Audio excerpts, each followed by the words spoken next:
मित्रों, आज मैं सूर्य योगम अपने इस सूर्य योगम चैनल के माध्यम से आप सबों तक यह संदेश देना चाहता हूँ कि नशा की लत जिसे किसे लग जाती है, ऐसे कैसे छुड़ाया जाए।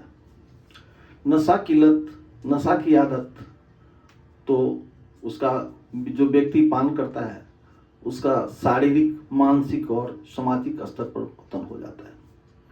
ये आदत वर्ड है, हैबिट है। मान लीजिए आपको चाय पीने की बहुत आदत है, चाय भी अधिक मात्रा में पीना, उसमें कैफीन होता है जो अनिद्रा, टेंशन्स आदि को बढ़ाते हैं, जो आपको एंजाइटी को बढ़ाते हैं। उसको अधिक मात्रा में लेने से आपको शारीरिक रूप से कुछ हानि होती है। तो उसे हटाने के लिए आपको बहुत ज़्यादा प्रयास करना होगा, क्योंकि जो एक आदत बन जाती है उस समय उसका मन उसके लिए तड़पता रहता है।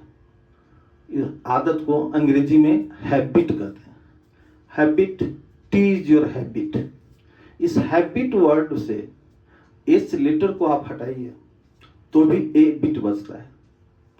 ए बिट में से ए को हटा दीजिए तो बिट बचता है, फिर भी थोड़ा रह जाता है। बिट में से बी लेटर को हटाइए तो भी इट बचता है, और इट में से आई लेटर को हटाइए तो भी टी बचता है। तो टी जो हैबिट, इस हैबिट टी को हटाने के लिए हैबिट वर्ड से सभी लेटर को हटा दिया, फिर भी नहीं गया तो हैबिट हो जाती है। तो इसके लिए आपको करना क्या है, दो विधाएं हैं। एक तो बहुत बड़ा संकल्पवान बनिए, दूसरा इस आदत को, दूसरे जो आपकी निगेटिव है, जो आपके लिए हानिकारक है, उसको लाभदायक में बदल दीजिए। ऐसा चाहे आप आदत बनाइए जो आपके लिए लाभदायक हो। अभी मेरे सामने ये पौधा देख रहे हैं, इसको लेमन ग्रास कहते हैं। इसकी सुगंध भी बहुत अच्छी होती है। ये कफ और बलगम में बहुत ही फायदेमंद है। यदि इसकी चाय आप अदरक और लेमन ग्रास, इसमें लौंग आदि डाल के बनाते हैं तो बहुत ही फायदेमंद होता है। यदि इसका प्रयोग करते हैं तो आपका स्वास्थ्य कफ बलगम से छुटकारा मिल जाएगा और चाय की आदत भी बदल जाएगी। दूसरा, इसके लगा उगा सकते हैं। तीसरा, यदि आपके मित्र, स्वजन, कोई आपके बंधु बांधव और कोई रिलेटिव्स आते हैं, यदि इस पत्ती का बना के चाय देंगे तो काफ़ी प्रसन्न होंगे। दूसरी बात, स्वास्थ्य भी अच्छा रहेगा।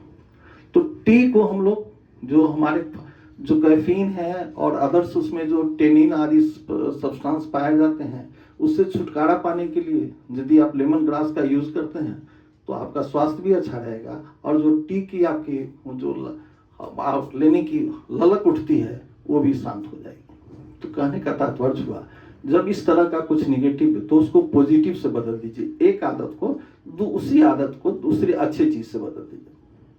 दूसरा, नशा छोड़ने के लिए, नशा जो हैबिट है उसको छोड़ने के लिए संकल्पवान बनना पड़ता है। जब तक आप संकल्पवान नहीं होंगे तो वो आपका पीछा नहीं छोड़ेगा। संकल्पवान, हम लोग सभी लोग डिसीजन लेते हैं कि सवेरे में उठेंगे, सवेरे 6 बजे उठेंगे, लेकिन नहीं उठ पाते हैं। क्यों नहीं होता है? आपको कहा जाए, फिर आपको किसी दिन आपकी बहुत ज़्यादा इमरजेंसी वर्क हो, आपकी मीटिंग्स हो, तो और या आपको फ्लाइट पकड़नी है, यदि वो 4 बजे की फ्लाइट है तो आप 2 बजे में उठ जाएंगे। क्यों ऐसा होता है? रात में सोने समय जब आप जाते हैं, जब चेतन मन अवचेतन मन दोनों जो शयन अवस्था में जाते हैं, जब चेतन मन अवचेतन मन की ओर जाता है, जो शयन के समय आता है, उस समय जो भी आप संकल्प लेते हैं वो बड़ा संकल्प, बड़ा ही प्रभावी होता है। क्योंकि कल 4 बजे आपकी बहुत इंपॉर्टेंट मीटिंग है, बहुत अच्छा अपॉइंटमेंट है, आपको फ्लाइट पकड़नी है, तो 2 बजे रात से ही उठ के आप चहलकदमी शुरू कर देंगे, क्योंकि रात में सोने वक्त में वो आपके दिमाग में बैठा हुआ है कि मैं 4 बजे पकड़नी है। इसीलिए हम लोग योग में कहते हैं कि जब किसी को रात में टेरर फिल्म नहीं देखो, कोई भी बच्चे को भयावह फिल्म नहीं दिखाओ, या कोई भी ऐसा सीरियल नहीं देखो जिसमें मारकाट और आदि का सीन हो, क्योंकि रात भर आपके दिमाग में वह चलता रहता है। तो जब चेतन मन से कोई डिसीजन लीजिएगा तो वह डिसीजन प्रभावी नहीं होगा जब तक वह अचेतन मन में नहीं जाता है। चेतन मन दिमाग का सिर्फ 10% है, जबकि अचेतन मन 90% होता है। और जब यह बात अचेतन मन की ओर चली जाती है, जो कि डिसीजन टेकर है, तो फिर उस चीज से छुटकारा मिल जाएगी। तो यदि आपको करना है तो रात के सोते समय एक प्रयोग कीजिए। जब आप अपने बिछावन पर शयन के लिए जाते हैं तो 3 बार संकल्प लीजिए, कल मैं इस काम को नहीं करूंगा, कल मैं इस काम को नहीं करूंगा, कल मैं इस काम को नहीं करूंगा। और सवेरे उठिए तो इसी संकल्प को दोहराइए, क्योंकि सोने वक्त में जो आप डिसीजन लेंगे वो चेतन मन से अवचेतन मन की ओर जाएगा।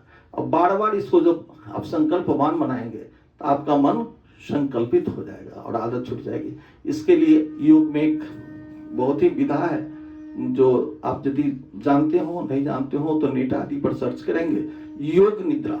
योग निद्रा के समय जो संकल्प लिया जाता है, और यह प्रैक्टिकली भी देखा गया है, बहुत ही इफेक्टिव होता है और उस समय का संकल्प लिया गया प्रभावी भी होता है। अतः मित्रों, मैं आपसे अनुरोध करूंगा कि अपने बुरी आदतों को छोड़ने के लिए आप अच्छी आदत को पकड़ें और शयन के समय संकल्पित हों, तो आपकी बुरी आदत छूट जाएगी।